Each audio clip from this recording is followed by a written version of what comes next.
Okay. So we are the cognitively diverse learners group, and I'll let everyone introduce themselves, but I am Mary. I'm Jess. I'm Kinsey. I'm Maddie. And I'm JC. Awesome. And then everyone will just kind of go through and present their own slides.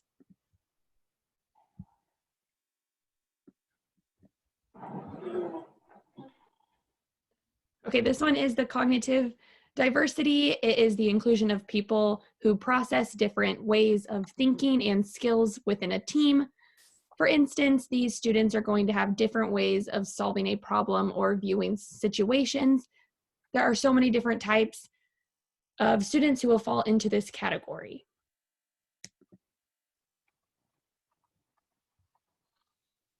Okay, so some of the cognitive differences students can have that teachers may encounter include the following: autism spectrum disorder, or ASD, attention deficit and hyperactivity disorder, or ADHD, Down syndrome, and dyslexia.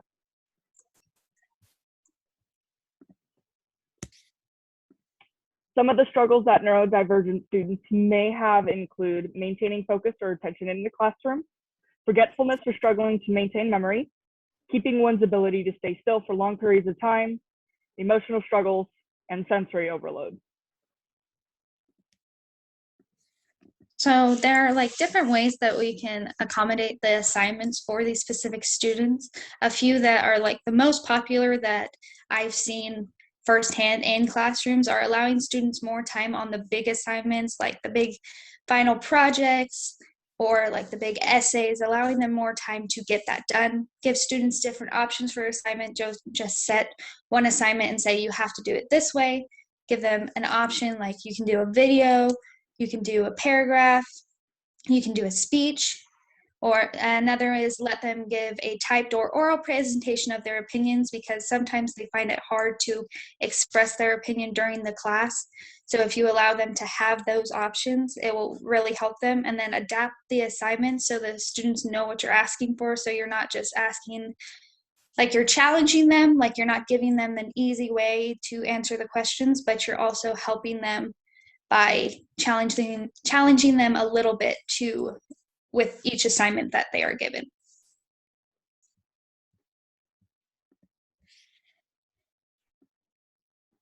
So with neurodiversity in the classroom, like what they mentioned before, there's the autism, the ADHD, and then also dyslexia.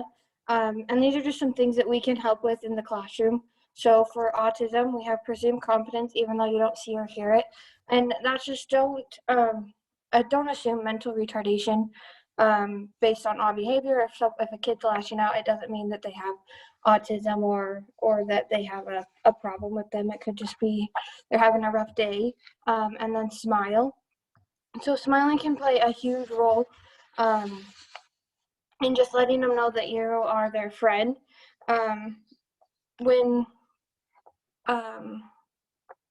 When we just smile at a simple person just passing by, then it just makes them feel better. So I think that when we smile and just listen to the next one, and just listen to what they have to say. Don't just assume or rush into, like that they can't speak or that, trying to find my wording here. Well, we'll just go on to the next one. So make room for nonverbal communication. So some of them can't speak. So we got to make sure that we are communicating with them in the best way possible, listening, smiling, just being open towards them. And then for ADHD, we let students know that human excellence comes in all packages. So they are invited to be themselves. Don't try to push them to be something. They are who they are.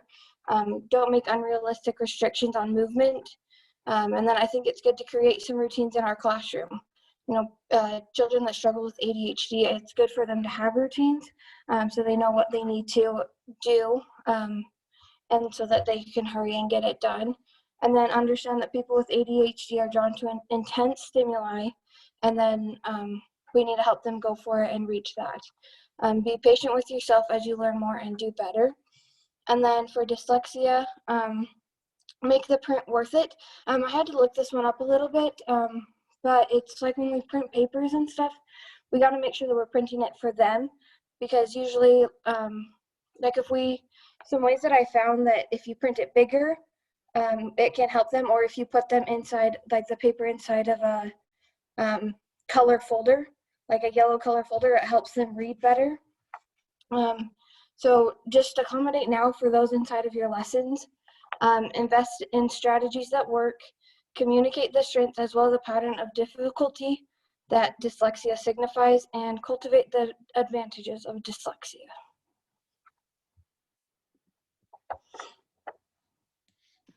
Okay, so with cognitive diverse students, there are a few different strategies that you can use in the classroom to help these, but two of them that I found while researching that kind of work the best are going to be the Universal Design for Learning, which is a framework designed to help make education available to all students. So there are 3 principles that go into this, and they have to do with the engagement, the representation, and the action and expressions of your lessons and the assignments within those lessons.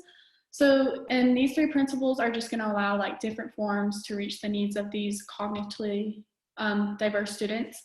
And then the differentiated instruction is kind of the same as that, but it's tailoring the instruction to meet the individual needs of a student. So you're going to like differentiate your content, the processes, the products, pay attention to like differentiating the learning environment for students.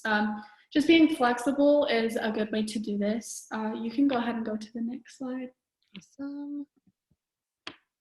Okay, so Universal Design for Learning is going to be a great tool for these students. So I'd just like to give an example of some ways you could like change the engagement for these students. So engaging students can be hard at times, especially those who like think in different ways. So one way you can do this is allow different forms of engagement. So maybe a student needs to be engaged by learning by their hands-on. So you can provide methods where they like actually physically touch the objects and move them. Other students may need like reading materials, something like that. And then the next method is going to be representation. So this is how you're like giving your lesson. So within the lesson, you may need to like print out extra notes for those students that need to like be able to see it and follow along. You might have to provide like an auditorial lesson for students who learn better auditorily. And then last is how the students are going to express what they learned. So this is kind of where when you're creating your assignment, you're going to allow the students to kind of pick how they want to express themselves. So if a student wants to write an essay and that's how they learn best and reflect, or if a student wants to give a presentation on what they learned, or if they just want to draw what they learned. So you kind of allow them to show in their own way. And this way they're able to really like develop and learn because of the different ways they think. You can go to the next one. So with differentiating instruction, it's going to be a little different than that. This one is more accommodating your instruction. So, and then the assignment within the instruction. So as a teacher, you can like differentiate the assignments and the learning environment. So differentiating the learning environments may be like creating stations, and it's a different station for each student. Also differentiate the discussion, sorry. And this way, like students who are more advanced and think a little bit differently can discuss with students who think in that same way. So you're kind of like grouping and doing that. And it just allows the different like one-on-one time with students. It allows them to also like test alone or in smaller groups to avoid distraction. This one kind of just helps like limitate the distractions and things like that.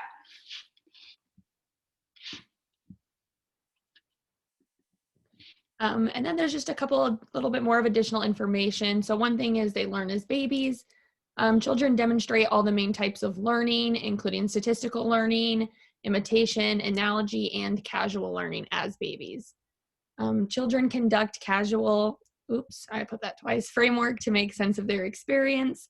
Their knowledge is gained through an experience. Language, pretend play, teaching are all important types of developmental cognitive stuff for the children and their explanatory systems. Differential exposure will lead to differential learning. So this one was really important because an example that I found was children are expected to learn a certain amount and they're also expected to read a certain amount, so they learn more text work, and no children or no child is going to learn the exact same amount as another child, and no child is going to read the same amount. So expecting children to read outside of the classroom is awesome, but you can't expect each child to read the exact same amount. Pretend play and imagination are both important parts of cognitive diversity. In the early years of education, pretend play helps child reflect upon their own behavior, and it'll help them in the long run. And then I have a short clip for us to watch.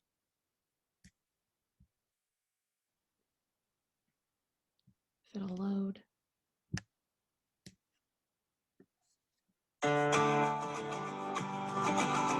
Welcome to Junior Achievement, and thank you for your interest in being a Junior Achievement volunteer. In this video, we'll talk about how to work with diverse learners in your JA experience. We'll cover tips and techniques you can use when interacting with JA students from various backgrounds. Every class is different, but the teacher will be there to assist you. Let's get started. As a Junior Achievement volunteer, you're likely to be working with diverse students from culturally and linguistically diverse backgrounds to various types and levels of learning styles. In every classroom, the learning levels of students can be varied.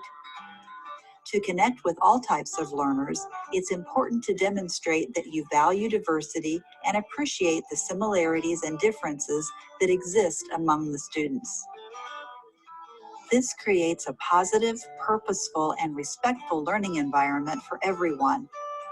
Be confident that all students can learn, regardless of their background, and structure learning activities to demonstrate this belief. While planning your sessions, be open to experiencing cultural diversity and recognize that different cultures may have unique views of some topics.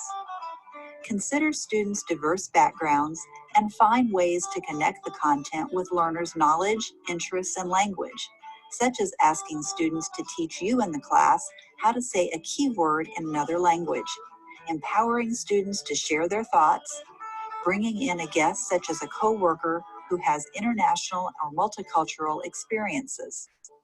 Above all, acknowledge that the world is rich in diversity. Remember that your goal is student learning.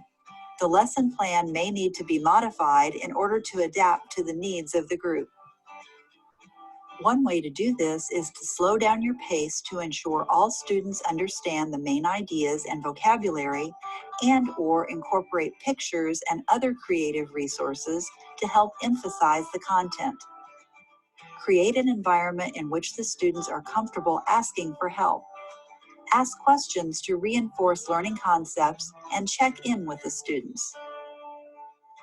Enjoy learning about the unique students in your class. They're a glimpse into the future of our nation. We hope that you enjoy your JA volunteer experience. If you have additional questions, you can... Okay, and then that's just kind of the end of it. But, okay,